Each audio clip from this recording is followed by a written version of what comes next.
now to join our friends at the Ottawa Citizen. Joining us once again tonight, a fellow we've been talking about the Sens with quite frequently lately, is James Gordon. Thanks for much being here, James. No problem, Sandra. We meet again. We do indeed. Only this time we're in and safe from the elements after freezing in the red zone there the other day. This is very true, and a lot of folks are going to be glued to their TVs tomorrow night. They won't have any option of going out to Scotiabank Place. So you're taking a closer look at the whole issue of television ratings for Senators games, correct? Yeah, exactly. We're taking a look at, like you said, the ratings for the Senators games in the third round series here against the Buffalo Sabres. If you take a look, if you remember a couple of years ago, the Calgary Flames had made their run to the Cup and obviously went through the third round. And then last year it was the Edmonton Oilers. So two Canadian teams that were doing really well, and I guess Canada kind of got swept up in all of that. So just a bit of a comparison tomorrow about how the Senators are doing. And if you look at the numbers, the Senators are actually drawing about just over 1.7 million per game for each game in the series, and of course there's some variation there from game to game, but that's the average. And how does that compare with the previous ones?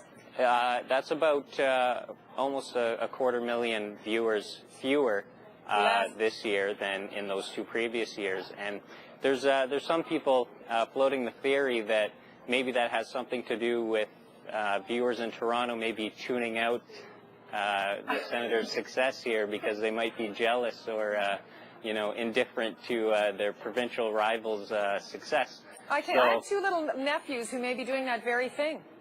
Well, I've been trying to track down a few prominent Toronto broadcasters today, and one of them summed it up like this. He said, for Toronto fans to be watching the Ottawa Senators' success this year is kind of like watching open heart surgery on the Health Channel. It hurts. So you think that might be happening then? They're actually tuning us out, Toronto? Well, in speaking to the broadcaster, I mean, they think that, they don't know if that's why, and they're actually quite happy with the numbers so far. Their theory, I guess, is that, if you look at the Flames and the Oilers, they have this long history of success, winning cups in the past, and, there's connection to that.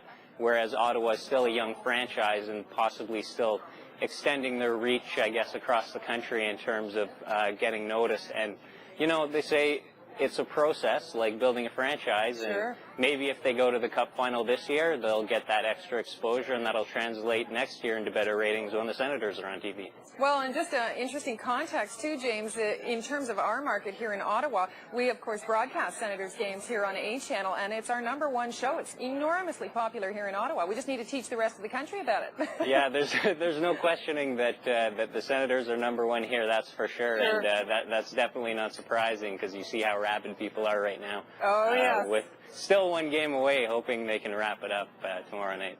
Well, we will have our fingers crossed. I know you're keeping a blog as well on ottawacitizen.com. I am. That's usually once or twice a day. Today I have a link up there. I had a story in the paper today about some Ottawa fans who are doing what's called a podcast online, and it's Great. a little, I guess, a radio show bit on the internet for Senators fans, and there's a link up on my blog there now if you want to check that out. Excellent. Good to know. ottawacitizen.com. Good to know. Thanks for that tonight, James. No problem. We'll talk again, I'm sure. No doubt, and we'll look forward to your story tomorrow morning in the Ottawa Citizen. That's James Gordon, a writer at the Ottawa Citizen.